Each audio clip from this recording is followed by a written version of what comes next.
अस्सलाम वालेकुम। जब से पीडीएम की हुकूमत बनी है, हमारे वज़ीर ख़ारजा बिलावल ज़रदारी ने मुश्किल से 10 दिन पाकिस्तान में गुजारे होंगे। बाकी वो पूरी दुनिया की सैर सपाटों और सफारती मुहिम पे है, लेकिन क्या इसका पाकिस्तान को कोई फ़ायदा हुआ है?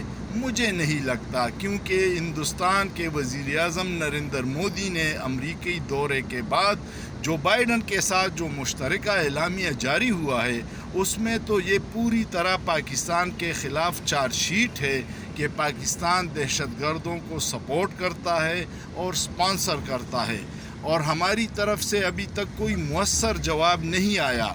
सारे डरे हुए हैं, क्योंकि अमेरिका को तो हमने माई बाप बनाया हुआ है, अब उसके ख़िलाफ़ कौन बोलेगा?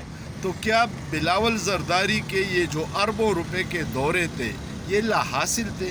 इसका कोई नतीजा नहीं निकला, या हम बस अब ग़ुलामी की जो रस्मी कार्रवाई थी वो होना बाकी है कि वो हमारे गले में ग़ुलामी का तोक डाल दे, और हम इसके लिए तैयार रहें कि इस खित्ते में अमरीकी सपोर्ट के साथ हिंदुस्तान तानेदारी का किरदार अदा करेगा और हम ग़ुलाम होंगे।